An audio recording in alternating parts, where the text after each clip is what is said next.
Hello and welcome to the Empire Rolls podcast, supported by Blue Collar Street Food. Wow, this is probably going to be our most upbeat podcast ever because we have got a whole month of glorious Reading victories. It may never happen again, so let's just enjoy it.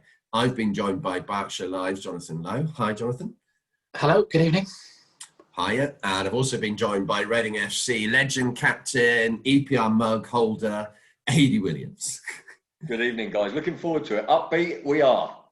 Yeah, it is, isn't it? It's so strange, isn't it? I mean, to think at the start of the season, can you imagine that we've had such a fantastic start? No, I don't think so because of what happened in the build-up to the start of the season. Obviously, Nigel Howe stepped down as the chief exec. That was a bit of drama in itself. Obviously, then Mark Bowen being dismissed or relieved of his duties, sacked, whatever you want to call it. And this new fella come in, we knew nothing about him, 43 years of age. And the answer to your question, I don't think anybody could have dreamt it. I think just looking at the results very quickly, I don't know what Jonathan thinks, but I think Derby are a bang average side this year. Don't want to be disrespectful. I think Barnsley are Barnsley. But to go to Cardiff and beat Cardiff in the manner they did, and then obviously to beat Watford last weekend, who are a very good side, those two were huge performances and massive results. Yeah, what do you think, Jonathan? Yeah, I mean, I have to agree. I mean, I think the opening day win at Derby were Derby. I think they're probably a bit better than maybe AD suggests, but I think Reading, that was their best performance of the season, and they made Derby look very, very ordinary, and obviously fully deserved their victory. And I mean, in Barnsley, they kind of had to grind out that win. Cardiff, again, it was a bit of it was kind of relentless at some points because kind of what you're getting with Neil Harris's teams. They're just kind of so kind of energetic and really kind of just relentless really in their attacking and defensive play. But then Watford, that was another good result as well. That was you saw kind of another side to Reading a bit. Kind of weathered the storm early on, got that goal, and then never really looked like conceding after that. And it was a really good, all in all, a very, very good defensive performance, I think, by the end. Yeah, astonishing. When you look at the team that we put out against Watford, so weakened by injuries, wasn't it? You just got to think, for me, that's a real sign of a good manager. It's only one game in that scenario, so I'm not going overboard. But it was a positive sign, wasn't it? Well, we all could be wrong because I think the majority of Reading fans, me included, have said, I think we've got a decent, 11 or 12, maybe push 13. But when you take Kajari, you take Swift, you take Yedon, Araruna out the side, and to get the performance that you've got with the lads that are coming in, I mean, Tom Holmes, he won't write too many headlines, I'm sure, this season, but you've got to pat him on the back. The pressure for a young lad going into a game against Watford, they were relegated from the Premier League last season, he didn't put a foot wrong.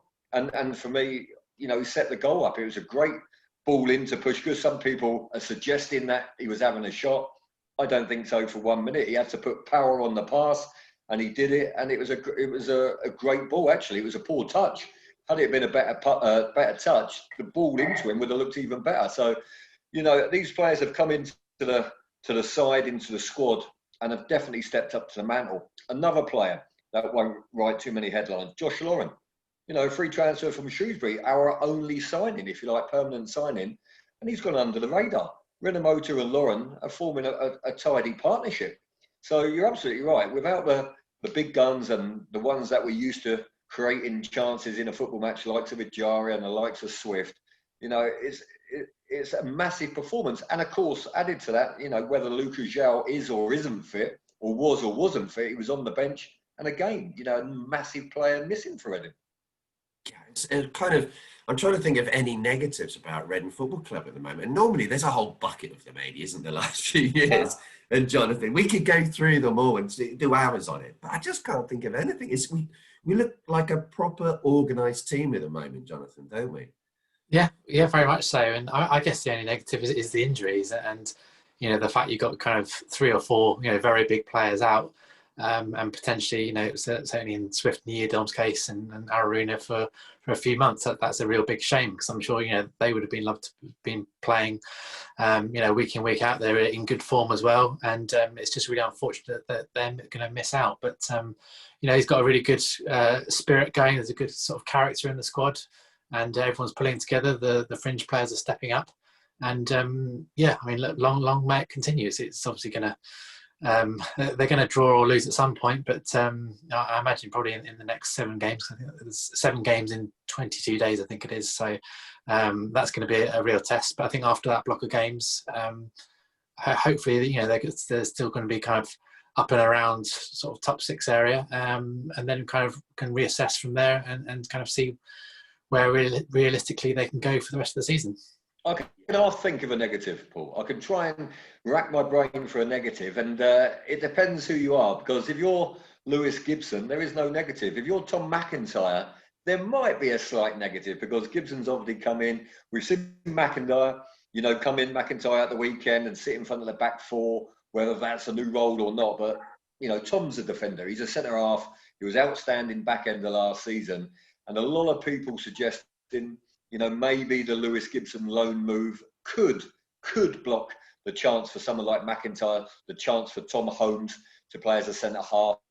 We'll have to wait and see. But, let's be honest, we're scraping the barrel there, because everything at the moment, other than injuries, is pretty hunky-dory. You can see me, I'm just smiling. It's just such an amazing situation to have this scenario. So Jonathan and Ed, you both met the manager repeatedly, Paunovic, now in a kind of COVID way, not actually that close to each other. What are your kind of impressions of him, Jonathan, since you've met him? Yeah, I mean, he's he comes across very well. He answers your questions in full. I mean, he was a bit cagey about he can be a bit cagey about injury news and sort of transfer news, and didn't want to give away too many names. But a lot of managers are like that, so that's to be expected. No, he's friendly enough. He when you do see him on the touchline at games, he can get quite feisty. We say everything's going well, but he's not afraid to kind of turn around and point the finger at some of his coaching staff, even or any of the players, if things aren't going as he'd quite liked.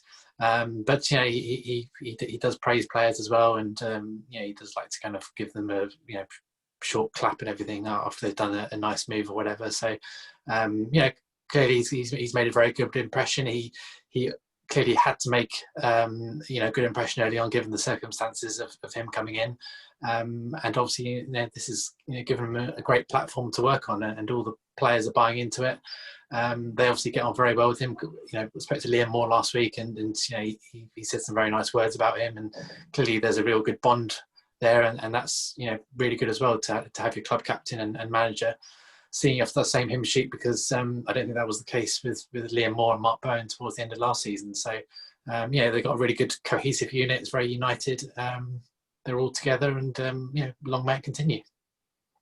Big fan of him is saying things like the warrior spirit as well, AD. That's what we want to see as fans. We want to see that spirit. Yeah, I mean, the very minimum for a professional footballer when they put the jersey on, whether it's in the Premier League or whether it's in League Two, is effort and commitment, and we want to see that. Reading fans, we can forgive a bad performance, we can forgive a bad result if players are showing that effort, that passion, that commitment. Now we've got a manager on the sideline that's doing that. Now that doesn't mean too much, in all fairness. I've seen that before. I played with managers like that before, and I played with managers such as Steve Coppell that sat for 45 minutes in the stands, in the West Stand. So it doesn't really mean too much if he's being animated and that, but he's clearly got passion. Myself and Jonathan met him the first time he come to the Medeski Stadium, and you can tell he's confident in his ability. I'll give him that for a fella that's never managed in this country before, and still relatively young at 43, very young for a manager. But let's be honest, when people say, do you like the manager? Does it matter? Does it matter if I like the manager? Does it matter if Jonathan likes him? It's nice to like the manager. It's nice to get on with a manager. It's nice to have a relationship with a manager, but ultimately his job is to win football matches. And of course he's going to be friendly when he meets the press on his opening day, the first press conference. You'd be a fool not to. He's not going to come in and do this and do that and change everything. But ultimately, we want to win football matches, and we've won 4 out of 4 at the moment. We're sitting pretty at the top of the league, going into an international break, gives a chance for the injured boys to get off the treatment table. You know, there's some big ticks in big boxes at the moment. And we've also strengthened the squad this week with the sign of Estevez as well from Porto, Jonathan. Do you think we'll be seeing any more movement possibly before the end of the next window? Because it's a strange situation with 2 windows, isn't it, this time?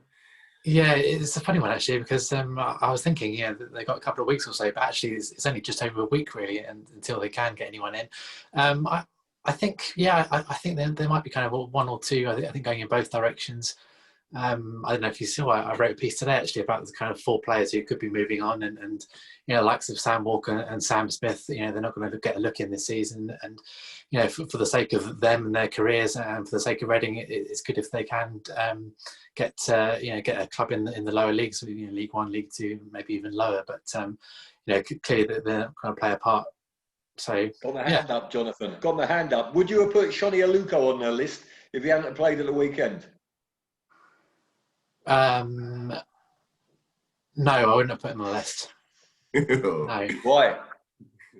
I do like him as a player. On his day, which he hasn't really displayed too much over the last, three and a half years or so. I do think he's a very good player. I think he's a good asset to have, especially coming off the bench. I'm still puzzled as to why he played so well on Saturday, and why he does seem to be back in the fold. I don't understand why he's turned it on now, and he hasn't turned it on. He hasn't turned it on under the previous 4 or 5 managers he's worked under. I don't know whether it's because he's out of contract next summer. That might be something to do with it. But I don't know if you've got an opinion on that. But I don't know why he's just managed to kind of click. But no, I think although he's a fringe player, I think he is someone who you'd have on the bench, at least on the bench, kind of every week. Yeah, I was going to come to Aluko as well, already. How has this happened? I don't understand, because he just suddenly become this player. He hasn't lit up the absolute Medeski Stadium. I'm not going to exaggerate to that level, but all of a sudden he looks like a real contender who could start games. I hope so. I can't get carried away after one game. I mean, I've got to put my hand up. I wasn't at the Madstad at the weekend, so it was refreshing that I was listening to the radio. I was looking, obviously, the social media and the comments that everyone was saying that Aluko's playing out of his skin. Good. Long may it continue. I could play next week and play well for Reading. It doesn't mean anything. It doesn't mean that I can do that for 40 games in a season. So, we're looking for a little bit of consistency. The answer to the question, well, and Jonathan's question really about Aluko coming to the end of his contract, of course, you've got to start turning heads. And if it's not Veljko Paunovic's, you've got to get in the shop window and start playing for your career, your future, whether you're married, children, whatever it may be. And to get in the shop window, you've got to get in the team, and you've definitely got to be involved in the squad. So I don't know, managers come in, they give players a clean slate. It's an old cliche, but that's what happens. You might have an extra spring in your step in training. And if you are given that chance, let's be honest, he probably wouldn't have been given the chance if it wasn't for the injuries, but that's football. One door opens, one door closes, and vice versa. And you've got to take your opportunity. He took that at the weekend. Good on him, because I agree with Jonathan. I think he's got ability. He's done it about 3 times I can think off the top of my head, including a wonder goal. But, when you're picking up the wages that he's been picking up for years now, you've got to do it more. You've got to be more consistent. And, on his defence, he wants a decent run in the side. And maybe Paunovic is the man to give him that decent run. Could be. Maybe he's reinvigorating, like possibly Liam Moore, I'd argue. I remember going on Radio Berkshire with you, Aidan, saying that maybe it was time for him to move on, because it didn't seem to be working out. There seemed to be issues going on there. How all of a sudden, as a centre-back, do you have a partner that suddenly just comes alive? With him and Morrison, it just seems to be clicking, doesn't it? That's the best thing that Paunovic has done, I think, this season, keeping Liam Moore as the captain, because had he took the captaincy off him, I was lucky enough to be captain for a long time at Reading Football Club. If someone takes that captaincy off you, it hurts. It affects your confidence. And it'll affect your mindset, whether it's going in training, whether it's football matches or what. All of a sudden, you don't think you're number one centre half. Now, Liam Moore's been playing like a number one centre half. He's been playing like a leader, and we know he can do that. So we can talk about Paunovic bringing in Quinton Fortune and backroom staff and these players from Portugal on loan and this, that, and the other. But don't forget how big keeping Liam Moore as captain, I think, has played in the hands of Liam Moore and the actual football club. Yeah, it definitely seems to be working. I mean, kind of, if you look at the month as a whole, it's really hard to pick out the best player of the month there, isn't it, Jonathan? It's not been a long time since we've actually had real contenders, because normally it's a one player, he scored one goal. But at the moment, you could pick almost the whole team, couldn't you? I mean, maybe apart from Raphael, because he's hardly had a save to make. He's done nothing wrong, but it's a kind of strange. Are you asking me to pinpoint one player? Yeah, who do you think would be your player of the month so far? I think for me it's probably Lucas João, albeit he obviously missed the Watford game, but I think he's added kind of the finishing touch, all the nice kind of build-up play, and I know it's kind of simple to pick out the goal scorer, but the way he brings other players into play, he helps get the best out of likes of Swift and Elise and Jaria, and he really gives that Reading that kind of focal point. Up front, he gives them kind of that presence, and he's extremely good with his feet as well. I mean, it's like that old cliches, good feet for a big man, something like that. But he's a great all-round player, and he's 27, so he's probably in the best years of his career. And if he can just get that consistency, if he can just stay fit, have a really good season, then there's no reason why Reading you can't do really well this season. It's not saying it all hinges on him, but certainly he is a key part of it. And if he can keep up his form and fitness, then Reading are in with a great chance of doing well this season. Can I just say something to that, Paul? And it's the same player for me, Lucas João, but for the same reasons and one or two different reasons. When you sit in the dressing room and you go into battle, we all like that one, don't we? We're going into battle on a Saturday afternoon. You look in the dressing room and you think, do you know what? We got a chance today. If you've got certain players in that team. Now, Lucas João is one of those players at the moment. When Lucas João's in the team, I can assure you the other players are thinking, do you know what? We got a chance. Whatever happens today, we got a chance because João is a handful. He has got a good touch. He is strong. He is powerful. He's got decent pace. He's good in the air. His all-round game is very good. So, when I used to sit in the dressing room and I know that Nicky Forster was playing, I was pleased, particularly away from home, because I knew just in an instant, Fozzie can hurt the back four, wherever it was. Very often at Bramall Lane, in all fairness to Fozzie, done all right at Sheffield United. But, Siddy or Harps was missing. Then there was going to be a problem because they're brilliant players. And if you take them out, then, there is a big void there. Whoever comes in, I'm sure they do a great job. But, back in the day, if Parky wasn't in the central midfield or Mickey Gooden wasn't in there, who's going to lead you then? Who's going to drag you through the game? And I think Lucas João at the moment, I think Liam Moore at the moment, and possibly, if we're going to go for a young lad at the moment, Andy Winamota. He's one of those players. He's young, he's energetic, he'll run through a brick wall. He's got hunger on his side. I'm not suggesting for 1 minute he wants to see out his career at Reading. And I hope he doesn't. I hope he wants to get to the very top. But my point is, when you sit down in the dressing room and one or two of these players are in your team, you've got a chance. One or two, you think sometimes it could be a tough afternoon. That's what pleased me in some ways, exactly what you were saying there about Saturday, is because Puskas comes in and I have a little bit of a concern playing up front on his own. It's not really his role. He needs someone up there with him. But we still managed to see the game out. And Watford didn't really create much. But just going forward, looking at the next three matches, we've got Middlesbrough, we've got Wickham, and then we've got Rotherham. Now, I know we've had 4 wins at the start of the season, but if we get past that Middlesbrough match, Jonathan, we've got a chance of getting on a pretty amazing start to the season, haven't we? It's a big if, I agree. Yes, I think that clearly that Middlesbrough game I think is going to be the hardest out of the 3. But they can go into it with a lot of confidence. Hopefully, Ovie Ejaria will be back, and we didn't give them too many chances going away to Cardiff, but they pulled off a result. So they've got that belief behind them, and if they can keep it, keeping it tight at the back, giving themselves a good platform to work on. there's no reason why they can't go and get a result. That they've, that seems, I don't know, it seems very recently they played Middlesbrough obviously at the Medeski Stadium at the end of last season at home, and that was pretty a dreary match.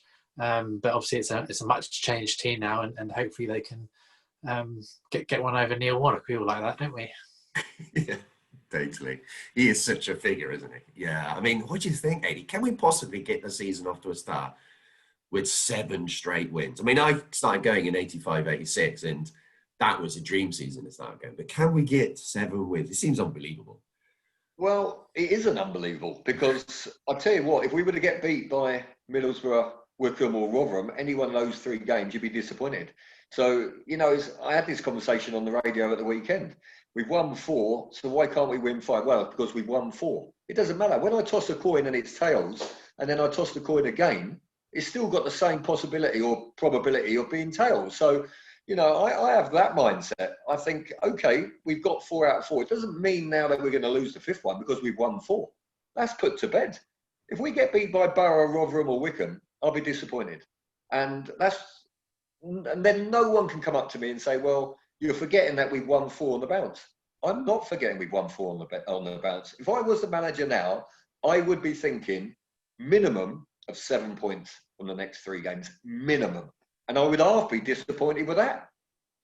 Yeah, no, I agree. I went to Middlesbrough last season, and that was a hell of a journey back after losing 1-0. I didn't enjoy that at all. We don't have to enjoy that this time now. I'm just reminding myself of that You can still go, but you don't have to go to the game.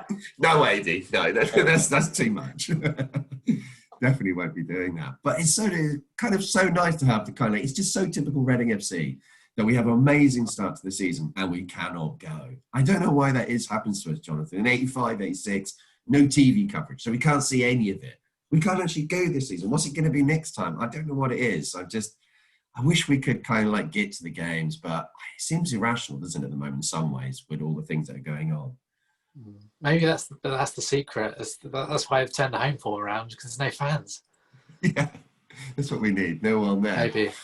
Yeah, I don't know. Obviously, it would be great. It'd be great to have fans back. I personally can't really see it happening in the next few months. I mean, unless it is going to be a very kind of gradual process and maybe kind of get a few hundred in here and there. For me, I think, as much as I really want fans back and everything, I don't know whether the issue more is perhaps kind of fans getting to the ground and maybe congregating outside. I know it's outside, but maybe they're worried about kind of people staying too close together. And obviously the Medeski Stadium is absolutely fine for watching a game. Once you're in, it's absolutely fine because there's tons of space. But possibly the issue might be, lots of fans getting on public transport, or lots of fans kind of mingling around the stadium area. So that might be the issue. But hopefully they can sort something out sooner rather than later, because as you say, it's a real shame that fans aren't able to see this great Reading side in person. We just kind of keep our fingers crossed that the situation kind of at least stays as it is, but hopefully gets better, and they can work out a way of a safe way of getting people in and out. I know lots of people that are going to the cinema, public transport or driving, or going to the pub, public transport driving, going to the gym, public transport driving, going shopping, public transport driving. Can't go to football though. No. I saw something today that was saying show games in the ground on a television screen. So you can go into the ground, but you can't actually watch normal human beings playing right in front of you. It just seems so illogical to me. I can't understand it. Surely they can get a few fans into the hospitality boxes and just say they want to try on TV. Yeah, just watch it. Well, that happened last week, I think, in non-league football, wasn't it? It was a non-league game, and they were streaming the game in the clubhouse on the big screen. Now, the clubhouse, obviously, they were, social distancing and government guidelines and following everything. I'm not suggesting they weren't, but you can imagine there was a few people in there watching the telly, but they couldn't turn around and watch it out the window. They had to black out or pull the curtains or blinds, whatever it was, so you couldn't see the football. Brilliant. Make it up. You couldn't make it up. So thank you, Aid and Jonathan, for joining me on the podcast this week. We'll now be moving on to the person from the second tier who's been saying a few things about Reading Football Club.